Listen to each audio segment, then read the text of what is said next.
Hi, everyone. My name's Anne Harrel. I'm a senior manager of retail media here at Pacvue, and today I'm joined by Jack from our product team. Jack, do you want to give a quick intro of yourself? Hi all, I'm Jack. I'm a product manager at Pacvue, where among other things, I work on Pacvue's Amazon Marketing Cloud solution. Which is perfect because today we're going to be talking about how to measure to win with AMC, more specifically with Pacvue's AMC plugin. But before we get started there, Jack, do you want to give just like a quick summary of what AMC even really is? Yeah, so AMC stands for Amazon Marketing Cloud. So when I think about Amazon Marketing Cloud, the way I describe it to people is it's basically a giant blank slate in which you can add in all sorts of data to merge them at the Amazon ID, which is like the user identification level. So typically people bring in things like their DSP data, their AMS or search data, their vendor central sales or other first-party data, and they use that to answer some meaningful questions about advertising performance and how to improve their holistic growth.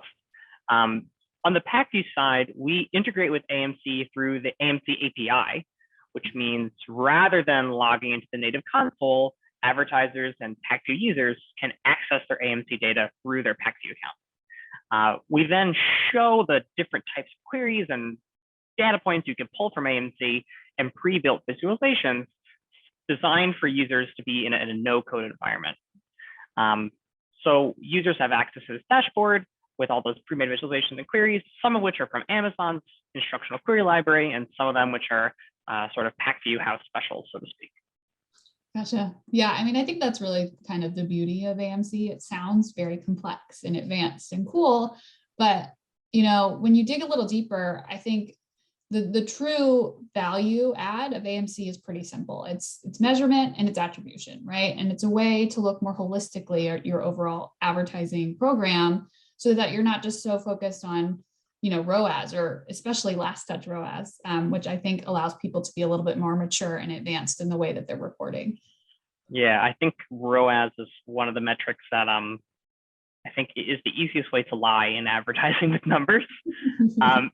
How do you sort of talk to advertisers about why last touch ROAS maybe isn't the best way to measure sustainable growth? Yeah, absolutely. First and foremost, last touch ROAS does have its place in performance analytics, but it is not a true measure of growth. And that's because it's not measuring growth, it's measuring efficiency. So you can have, declining impressions, clicks, sales, you name it, and still see an increase in ROAS. And that doesn't necessarily mean that your program's growing. It just means that the small amount of dollars that you are spending are being slightly more efficient. Additionally, one big miss with last touch ROAS is the fact that it's not a weighted attribution, meaning that, anything that falls before the final click or view, it gets 0% of the credit for that ultimate conversion. So you can have, a long sales cycle where there were upper funnel tactics like display or video that actually introduced your brand or product to the user who ultimately converted. But that initial view or click gets 0% of the attribution, even though it's arguably one of the more valuable parts of a customer journey. So ultimately, it's hard to use last touch ROAS and really get that accurate measure of performance overall. And this is where kind of AMC course corrects, you know what I mean? So Jack, can you walk us through how AMC has a more full funnel approach to attribution? Sure. So I think one of the things that I like doing when I'm talking to advertisers about AMC is to use potentially goofy examples. So when air fryers were first becoming a big thing, people were still doing that sort of product discovery. Like, what is an air fryer? Why might I want one? And things like streaming TV, OLV, maybe even audio ads would be pieces that would be at the top of the funnel, right? Yeah. And what AMC allows you to do is run a query that identifies each individual user's unique path through purchase throughout your Amazon advertising ecosystem. So maybe that person was like, hey, I learned about air fryers for the first time 28 days ago. And then I saw a lower funnel retargeting ad based on my streaming TV. And then I saw a sponsored product ad, and then I actually purchased. that sponsored product ad typically in like a single last touch ROAS model would get all the credit, whereas that person didn't know about air fryers before they saw your streaming TV ad, right? Thinking about that in terms of how do we, one, identify what's the right way to reevaluate sort of upper and mid funnel tactics, but also like think about what ads do people click on, which order, how frequent is that unique path to purchase, and how successful is those potential journeys through the different various touch points, how successful are each of those different types of paths in terms of driving sales. When I ask advertisers these questions or show them some data for the first time, I typically hear people say things like, I didn't know my customers engaged with so many touch points, or I didn't know that DSP was so impactful in terms of driving my bottom line, which further like highlights the point you just made about thinking about maybe last touch ROAS isn't the best way to make informed advertising decisions. With this sort of path to purchase data, Pacvue has done a couple of really cool things. One of which is building a machine learning model on top of that data set to provide budget recommendations to maximize total advertising sales or new to brand or whatever the metric is of the user's choice. The way I think about it is, it's like, if we know all the paths to purchase and the propensity of each user to interact with each of those ad types, we can build a model that sort of identifies which are the best paths to support. So in my air fryer example, if no one knows that air fryer exists, how are they going to know to type it in and find that sponsored product ad for the keyword air fryer, right? So basically, if you didn't have that streaming TV ad before, you're not going to be able to drive bottom of funnel conversions because your sponsored product campaigns aren't going to have any traffic. Yeah, I'm one of those customers that was looking for an air fryer. Now I use it every day. So there you go. And that's actually a really good call out, because you're talking about the path to purchase modeling and the module that's available through Pacvue's AMC plugin. But there's another one that kind of goes along with that I think is potentially one of the more valuable pieces of our AMC data that's available to advertisers, and that's the assisted conversion analysis. So that really takes that path to purchase modeling, right? And then it assigns a value to those different touch points. So, in the example that you provided, there was a streaming TV view, and then an upper funnel DSP view, and then a sponsored product click, right? Last touch, all of that attribution goes to that final sponsored product click. So an advertiser may look at that and say, these first two tactics are inefficient and ineffective. And so I'm going to reduce or completely cut the budget for those tactics. And in so doing, they'll probably eventually start to see their lower funnel sponsored product conversions go down because they disrupted that path to purchase. And so what the assisted conversion value module does is it weighs attribution differently. It gives an actual value and assigns credit to different touch points throughout the journey, so that streaming TV view and that DSP view get a percentage of that overall conversion value.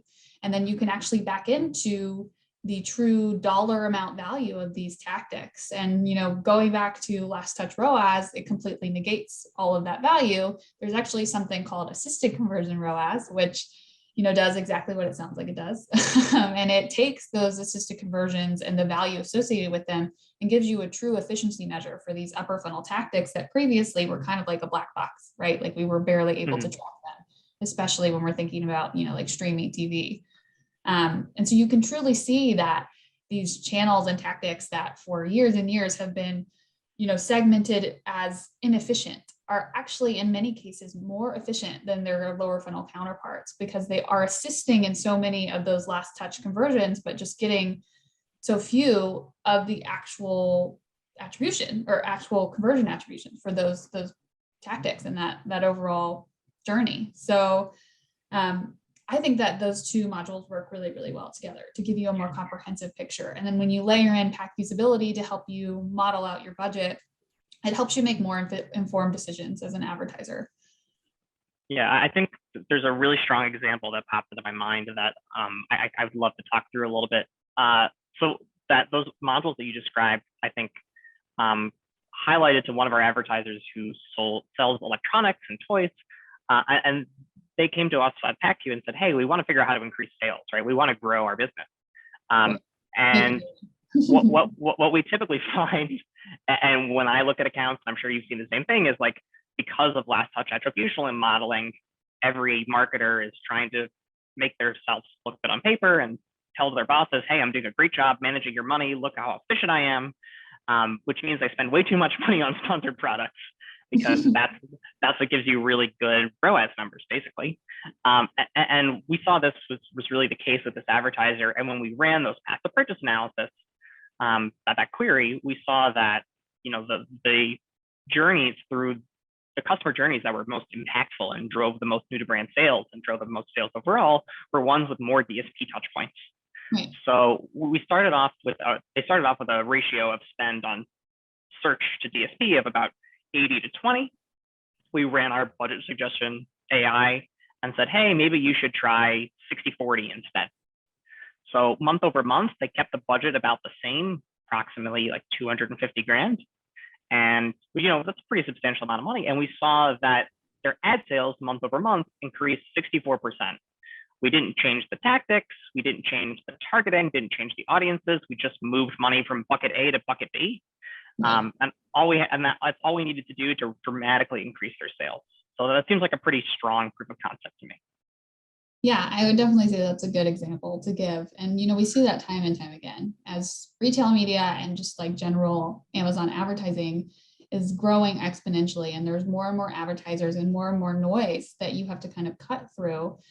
And you need to have more complex strategies, more mature advertising strategies. And as your strategy matures, your reporting and attribution needs to mature as well. And this is just a prime example that you provided because if they would have stayed with the industry standard and the traditional measurement and the traditional way of attributing their dollars, they would not have seen that growth.